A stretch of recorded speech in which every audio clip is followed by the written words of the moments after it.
উত্তরপ্রদেশের প্রশাসন যেভাবে মসজিদের মাইক থেকে আজান দেয়াকে কেন্দ্র করে ইমাম সাহেবকে তুলে নিয়ে এসে থানায় দীর্ঘক্ষণ বসিয়ে রেখে 2 লাখ টাকা জরিমানা করেছে, এটা তীব্র সংবিধান বহির্ভূত কাজ করেছে।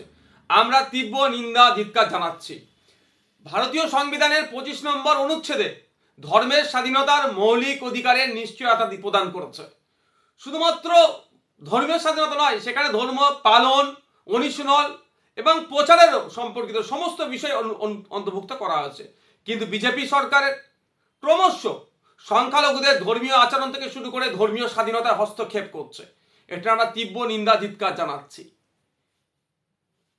সাউন্ড পলিউশন সম্পর্কে আমরাও যথেষ্ট জানি। আমি দায়িত্ব নিয়ে বলতে পারি, পশ্চিমবাংলা সারা ভারতবর্ষের কোনো মসজিদের আজান আইন বহির্ভূত আওয়াজ হয় না, অর্থাৎ আজানের জন্য শব্দ দূষণের যে লিমিটেশন আছে সেটা ক্রস করে না।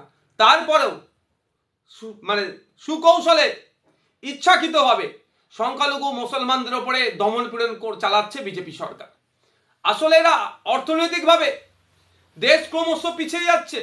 দেশের প্রধানমন্ত্রী অর্থনীতির বিষয়ে অনেক তিনি শব্দ খরচ করছেন, কিন্তু আমরা দেখছি কি আমাদের জিডিপি ক্রমশ বৃদ্ধি তো দূরের কথা পিছিয়ে যাচ্ছে। এটাকে ঢাকা দেওয়ার জন্য, সমস্ত রকমের ব্যর্থতাদের ঢাকা দেওয়ার জন্য কেন্দ্র সরকারের বিজেপির যে সমস্ত ব্যর্থ হচ্ছে সেগুলো ঢাকা দেওয়ার জন্য ধর্ম তারা খেলতে চাইছেন। তারা হিন্দুত্বের তাস খেলছে। এই হিন্দুত্বের তাস খেলে তারা ভোটকে কুক্ষিগত করে রাখতে চাইছে। মানুষ যখন বেকারত্বের সংখ্যা বেড়ে যাচ্ছে, যে প্রশ্ন করছে, মানুষ যখন কেন ক্ষুধার্তের সংখ্যা বেড়ে যাচ্ছে, বছরে 2 কোটি চাকরি দেওয়ার কথা বলেছিল, ব্যর্থ হয়েছে যখন প্রশ্ন করছে, টাকা বিদেশ থেকে নিয়ে আসবো বা টাকা নোটবন্দির জন্য সুফল পাবে, উল্টে কুফল হচ্ছে, এই প্রশ্নগুলো যখন জনমানুষে তৈরি হচ্ছে, তখনই ধর্ম খেলছে আর এই দিকে মাইন্ডকে ডাইভার্ট করে দেওয়ার চেষ্টা করছে। কদিন আগেই এরা সাম্বাল মসজিদের নিচে নাকি মন্দির আছে, আজমির শরীফের মাজার শরীফের নিচে নাকি মন্দির আছে, এই নিয়ে যখন মানুষকে উত্তেজিত করার চেষ্টা করছিল, আরো কিছু মসজিদের কে কেন্দ্র করে যখন উত্তেজনা সরানোর চেষ্টা করছিল, সুপ্রিম কোর্ট তাদেরকে সুপ্রিম চড় মেরে এটাকে স্থগিত রেখেছেন এবং এই মর্মে কোনো নির্দেশনা দেওয়ারও সেশন কোর্টগুলোকে বারণ করেছে। যা the places of warship act যেটা আছে 1991কে মান্যতা দিয়ে এখন এগুলোকে সমস্ত বিষয়কে পোস্টপন্ড করে দিয়েছে। সেই সময় এরা আর অন্য কোনো রাস্তা দেখতে পাচ্ছে না। মানুষকে সাম্প্রদায়িকতার দিকে না ঠেলে না দিতে পারলে এদের ভোটে এরা গেইন করতে পারবে না। সেই জন্য কি মাইকের আজান, যে মাইকে আজান দেবে তাকে 2 লাখ টাকা ক্ষতিপূরণ, তার ধার্য, এই নিয়ে তারা মেতে উঠেছে। এগুলো বেশি দিন টিকবে না।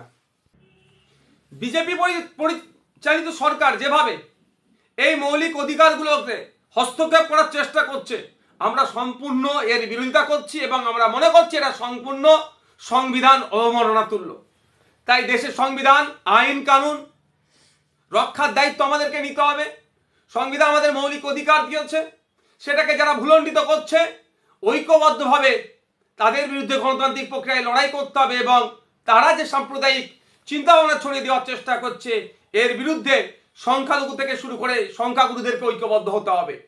বাংলাদেশে সংখ্যালঘুরা আক্রান্ত হচ্ছে, হিন্দুরা বাংলাদেশে আক্রান্ত হচ্ছে, তার বিরুদ্ধে যেরকম ভাবে সংখ্যালঘু থেকে শুরু করে সংখ্যাগুরুরা পশ্চিমবাংলা ভারতবর্ষে প্রতিবাদ করছে, ঠিক একইভাবে পশ্চিমবাংলা ভারতবর্ষের সংখ্যালঘুরা যেভাবে আক্রান্ত হচ্ছে, তাদের অধিকার দিনের পর দিন যেভাবে খর্ব করা হচ্ছে, এটার বিরুদ্ধেও শুধুমাত্র পশ্চিমবাংলা ভারতবর্ষের সংখ্যালঘুরা নয়, দেশের সংখ্যালঘুদেরকেও, দেশের সংখ্যালঘুদের সাথে দেশের সংখ্যাগুরুদেরকেও গলায় মিলাতে হবে এবং কেন্দ্রের বিজেপি সরকার এবং বিভিন্ন রাজ্য সরকার যেভাবে সংখ্যালঘুদের অধিকারগুলোকে খর্ব করার চেষ্টা করছে তার বিরুদ্ধে সোচ্চার হতে হবে। আমি আশা করছি শুভবুদ্ধি সম্পন্ন মানুষেরা বিজেপির এই ধরনের সাম্প্রদায়িকতার বিরুদ্ধে ঐক্যবদ্ধ হয়ে লড়াই করবেন গণতান্ত্রিক প্রক্রিয়াতে।